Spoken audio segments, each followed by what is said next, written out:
కష్టాల్లో ఉన్న వరద బాధితులకు అండగా నిలుస్తున్నారు ఎన్ఆర్ఐ జనసేన శ్రేణులు. తమ అధినేత డిప్యూటీ సీఎం పవన్ కళ్యాణ్ స్ఫూర్తిగా తీసుకుని బాధితులకు తమ వంతు సాయం అందిస్తున్నారు.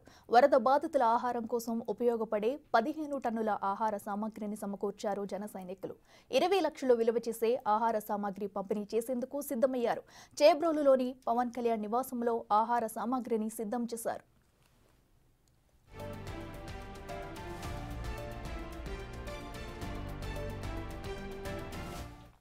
ఈ సామాగ్రిని అన్నింటిని విజయవాడకు తరలిస్తున్నారు. అమెరికన్ ఎన్ఆర్ఐ అనిశెట్టి స్వామి సంఘం తరపున ఈ సేవా కార్యక్రమాలు నిర్వహిస్తున్నారు.